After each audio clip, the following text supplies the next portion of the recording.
ท่านผู้ฟังที่เคารพทุกท่านภายหลังที่มีการเปลี่ยนแปลงผู้นำขั้นสูงของสาธารณรัฐประชาธิปไตยประชาชนลาวสังคมลาวได้ให้ความสนใจอย่างกว้างขวางต่อบทบาทและทิศทางการบริหารของรัฐบาลชุดใหม่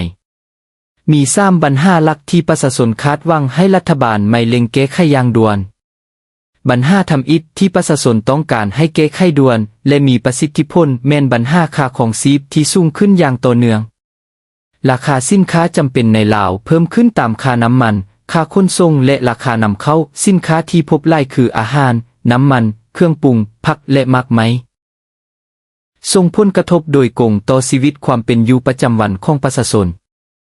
ค่าบริการพื้นฐานเช่นค่าไฟฟ้าน้ำประปาค่าโทรศัพท์และค่าการศึกษามีท่าเอียงเพิ่มขึ้นตามอัตราเงินและค่าน้ำมันผลกระทบเพิ่มค่าชีวิตของครอบครัวและเหตุให้การดำรงชีวิตพบความลำบากสูงขึ้นดังนั้นประชาชนคาดหวังให้รัฐบาลมีมาตรการควบคุมราคาสินค้าป้องกันการขึ้นราคาสินค้าตามใจโดยบ่เหมาะสมปัญหาที่สองที่ประชาชนให้ความคาดหวังแม่นการปรับปรุงรายได้และการสร้างเวียกสร้างงานประชาชนจำนวนหลายยังประสบปัญหารายได้ตามบ่สอดคล้องกับค่าของชีพที่เพิ่มสูงขึ้น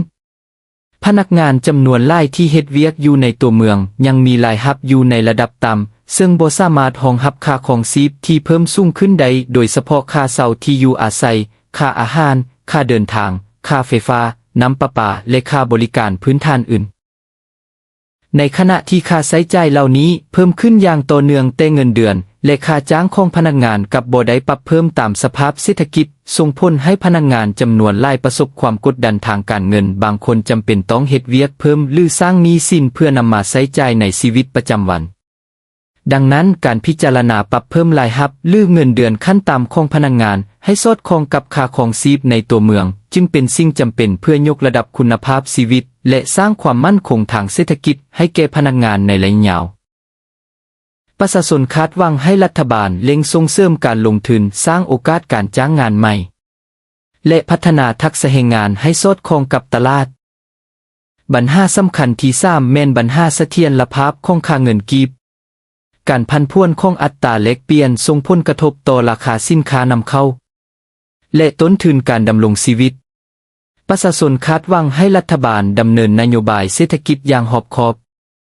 สร้างความมั่นคงให้แก่ระบบการเงินและเสริมสร้างความเชื่อมั่นให้ประชาชนโดยสรุปแล้วประชาชนลาวคาดหวังให้รัฐบาลใหม่เอาใจใส่การแก้ไขปัญหาปากท้องค่าครองชีพรายได้และเสถียรภาพเศรษฐกิจเพื่อยกระดับคุณภาพชีวิตและสร้างความมั่นใจให้แก่สังคมลาวในระยะยาว